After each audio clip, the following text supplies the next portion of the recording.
Hi, my name is Amber Gray. I have Osteogenesis Imperfecta, type 4. I was born in 1984, and I am originally from Indiana. And it was when I was born, I wasn't really heard of much, and I was breached, and so nobody really knew in my family what was really going on when I was born. I was crying abnormally, and they were rushed. They rushed me to a hospital. I was very swollen, and nobody knew what was wrong. And so, about a week or so went by, and they finally figured out something was really wrong. I was broken everywhere, and they come to find out that I had osteogenesis imperfecta. And my mom and dad were very worried and didn't know what to do. And they basically just said, if you pick her up like that and you break her, you'll know not to pick her up like that anymore. And they sent me home with them. And back then, they didn't know much about OI. It was a little bit longer than my mom found out about the OI Foundation. Thank God she did, because they have been a wealth of knowledge for us.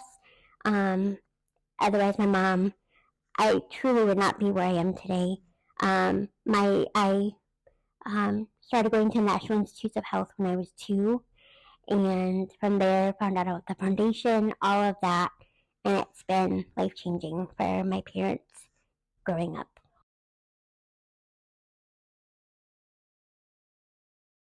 That we can't live on our own, that we can't talk complete sentences, that we can't think normally, that we can't live a normal life, that we can't think for ourselves, that we are not normal, that just because we're shorter and break sometimes, that we don't have feelings, that we are not capable of making decisions, that we're not capable of living the best possible life we can and being almost completely normal, just like everyone else, and having the greatest life like anyone else could.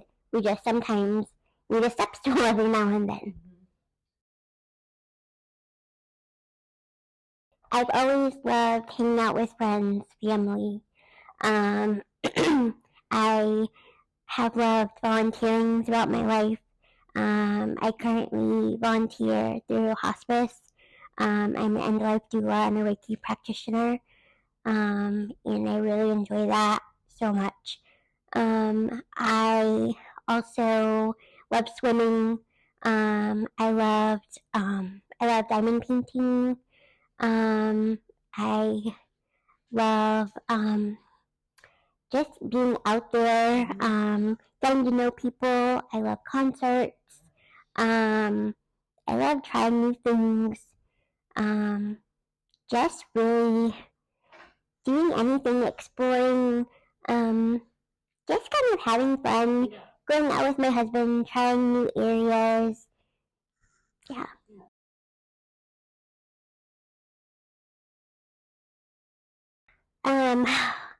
It's so overwhelming and so exciting and so scary.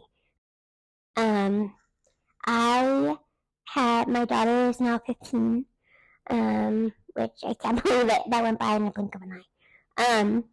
When I found out that she had OI, I was like, I got this, I knew I could be the best possible mom for her, having it, whereas nobody in my family has had OI.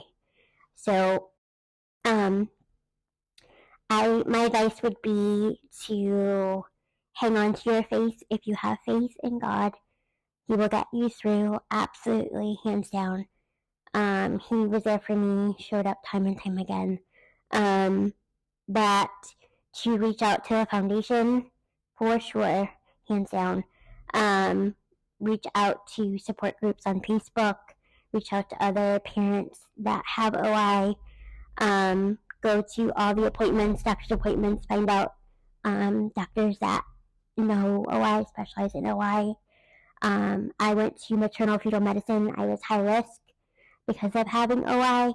And I went to all the appointments and just, yeah, just definitely go to doctors that know of OI. That's my advice. And you'll do great. She'll do great. He or she'll do great. But yeah, just get a support team for sure.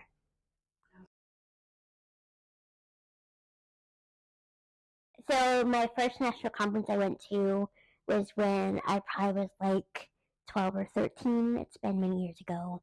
I went with my mom and dad, and it was the most surreal experience that I went to. It felt like I was home, no judgment, no stares, no nothing. It was the first time I ever experienced that in my life. And this time I felt it all over again. Um, this is the greatest feeling. I still have stares, judgments, whispers as an adult from other adults, believe it or not. It's not really the kids that bother me. They kind of are innocent. They don't understand. It's more the adults that snicker, that say things, which is kind of hard sometimes to deal with out in public. So being at a conference like this is just, it just gives me a sense of peace. It gives me a sense of home feeling. It's the greatest anxiety relief that I could ever have for my daughter and I, because I know that she feels that too, and that I could give this gift to her of being here for a few days is priceless as a mom that I could give her and myself. It's like nothing I could dream of.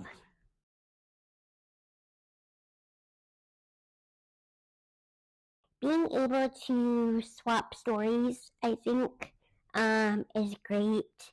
Getting tips and advice about daily living, just to be able to get it. Like, oh, you get those triggers too from having a surgery mask. Oh my gosh, you can finish each other's sentences. Just feeling like home. Like, that's a real joy. Okay. I think that